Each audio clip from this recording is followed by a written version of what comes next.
کلام مقدس میں سے ہمارے لیے آج کی تلاوت پیدائش کی کتاب اس کا 9واں باب اس کی پہلی آیت سے۔ نوح کے ساتھ خدا کا عہد۔ اور خدا نے نوح اور اس کے بیٹوں کو برکت دی اور ان سے کہا کہ بارور ہو اور بڑھو اور زمین کو معمور کرو، اور زمین کے کل جانداروں اور ہوا کے کل پرندوں پر تمہاری دہشت اور تمہارا روب ہوگا۔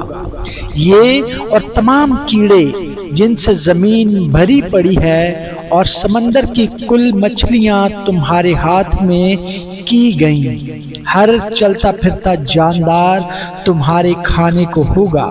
ہری سبزی کی طرح میں نے سب کا سب تم کو دے دیا، مگر تم گوشت کے ساتھ خون کو جو اس کی جان ہے نہ کھانا۔ میں تمہارے خون کا بدلہ ضرور لوں گا، ہر جانور سے اس کا بدلہ لوں گا، آدمی کی جان کا بدلہ آدمی سے اور اس کے بھائی بند سے لوں گا۔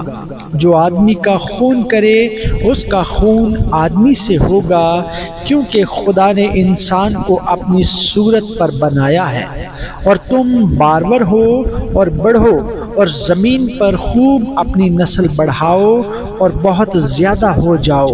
اور خدا نے نوح اور اس کے بیٹوں سے کہا، دیکھو میں خود تم سے اور تمہارے بعد تمہاری نسل سے اور سب جانداروں سے جو تمہارے ساتھ ہیں، کیا پرندے، کیا چوپائے، کیا زمین کے جانور، یعنی زمین کے ان سب جانوروں کے بارے میں جو کشتی سے اترے عہد کرتا ہوں۔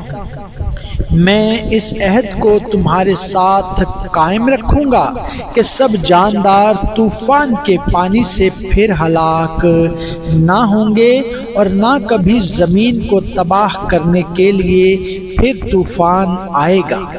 اور خدا نے کہا کہ جو عہد میں اپنے اور تمہارے درمیان اور سب جانداروں کے درمیان جو تمہارے ساتھ ہیں پشت در پشت ہمیشہ کے لیے کرتا ہوں، اس کا نشان یہ ہے کہ میں اپنی کمان کو بادل میں رکھتا ہوں، وہ میرے اور زمین کے درمیان عہد کا نشان ہوگی۔ اور ایسا ہوگا کہ جب میں زمین پر بادل لاؤں گا تو میری کمان بادل میں دکھائی دے گی، اور میں اپنے عہد کو جو میرے اور تمہارے اور ہر طرح کے جاندار کے درمیان ہے یاد کروں گا، اور تمام جانداروں کی ہلاکت کے لیے پانی کا طوفان پھر نہ ہوگا۔ اور کمان بادل میں ہوگی، اور میں اس پر نگاہ کروں گا تاکہ اس ابدی عہد کو یاد کروں جو خدا کے اور زمین کے سب طرح کے جاندار کے درمیان ہے۔ پس خدا نے نوح سے کہا کہ یہ اس عہد کا نشان ہے جو میں اپنے اور زمین کے کل جانداروں کے درمیان قائم کرتا ہوں۔ نوح اور اس کے بیٹے۔ نوح کے بیٹے جو کشتی سے نکلے سم، حام اور یافت تھے۔ حام کنعان کا باپ تھا۔ یہی تینوں نوح کے بیٹے تھے، اور انہی کی نسل ساری زمین پر پھیلی۔